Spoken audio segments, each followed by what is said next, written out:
মানুষের আসল রূপ দেখতে হলে না সময়ের অপেক্ষা করতে হয়।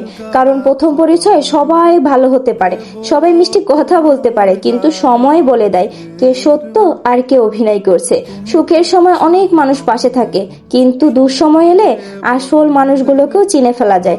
কিছু মুখোশ কথাই খোলে না, কিছু চরিত্র চোখে ধরা পড়ে না, শুধু সময় তাদের প্রকৃত রূপ প্রকাশ করে।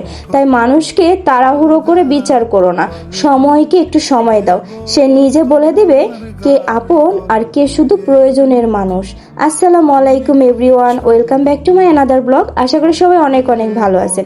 আজকের ব্লগটা থাকছে আমি কোথায় যাচ্ছি, আর আমি কোথায় যাচ্ছি এটা আপনাদের সাথে একটু পরে শেয়ার করি। আমি তো খুব তাড়াহুড়া করে খুব সিম্পল ভাবে রেডি হয়ে গেছি। আপনাদের ভাইয়া তো বাহিরে যাওয়ার আগে খুব তাড়া দেয়, তাড়াতাড়ি রেডি হও। যাই হোক, আমি যেখানে যাই না কেন খুব সিম্পল ভাবেই যাই।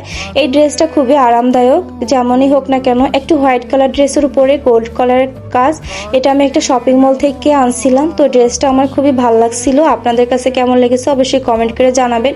এদিকে জানালাটাও বন্ধ করে দিলাম আর পর্দাও দিয়ে দিলাম, যেহেতু বাসা 9 তলায় প্রচন্ড বাতাস হয় আর সাথে বৃষ্টি এসে বাসাটা ভিজে যাবে, এদিকে খেয়াল করতে হয়। তারপরে এখন দরজাটাও লক করব, তার আগে আমি চুলা চেক করলাম, চুলাটা জ্বালানো আছে কিনা, সাথে সুইচ সবকিছুই চেক করে বাসা থেকে বের হওয়া ভালো, এটা সবারই মাথায় রাখা উচিত। আর যে কোনো দুর্ঘটনা আসলে তো একাই ভুগতে হয় না, সবারই ভুগতে হয় আর মনটাও খারাপ হয়ে যায়। তাই দুর্ঘটনা যাতে না হয় সেজন্য নিজেদেরকেও অনেক সতর্ক থাকতে হয়। তো এখানে চলে আসছি এই যে শপিং মলে।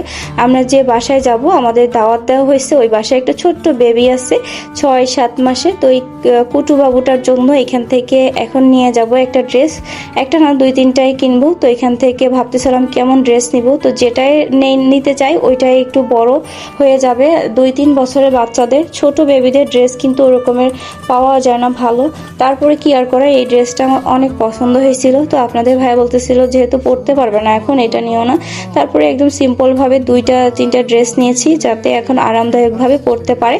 আর আলিশার জন্য একটা ড্রেস নিয়েছি। এখানে অনেক রকমের কালেকশন আছে, সব রকমের কালেকশনই আছে মোটামুটি, আর ভালোই আর প্রাইসটাও কিন্তু রিজনেবল, ভালোই লাগছে আমার কাছে। আর এই ড্রেসটাও আমি দেখতেছিলাম, মোটামুটি ভালোই লাগছে। আর আমার এইসব ড্রেস এখন কিনতে ইচ্ছা করে না, কারণ প্রচন্ড গরম। তারপরে এখানে চলে আসছি এই যে মিষ্টির দোকানে, এখান থেকে কিছু মিষ্টি নিব, কেক নিব, মানে যে বাসায় যাব। তো আমরা একটু দূরের রাস্তায় যাব সিএনজিতে, কারণ একদম ঝিকাতলা ধানমন্ডি সেইখানে আর কি দাওয়াত। তো এখানে এই যে একটা কেক নিয়ে নিলাম, সাথে মিষ্টি নিলাম। তো আপনাদের ভাইয়া বলতেছে যে 2 রকমের মিষ্টি নেই, আমি নাও কালো জাম মিষ্টিটা নাও, আর কালো জাম মিষ্টি তো আমার অনেক পছন্দ। তারপরে আমরা তো বৃষ্টিতে ভিজতে ভিজতে চলে আসলাম। এদিকে তো আমাকে খুবই আপ্যায়ন করতেছিল, যেহেতু আমি তার ভাবি হই। তারপরে দেখেন ভাবির যে কত আপ্যায়ন, রাজহাঁসের মাংস সাথে একদম রান দিয়ে দিয়েছে খাসির, মানে কি একটা অবস্থা। তারপরে অনেক মজা করে খেয়েছি, অনেক আনন্দ করছি। ওইগুলো ভিডিও ধারণ করতে পারিনি, এখন অনেক রাত হয়ে গিয়েছে, আমরা বাসায় যাচ্ছি। সবাই আমাদের জন্য দোয়া করবেন, ভালো থাকবেন। আর ভিডিওটা ভালো লাগলে অবশ্যই লাইক কমেন্ট শেয়ার করবেন। আর যে বাসায় গিয়েছি সবার জন্য অনেক অনেক দোয়া ও ভালোবাসা রইল, তাদের আন্তরিকতায় আসলে আমরা অনেক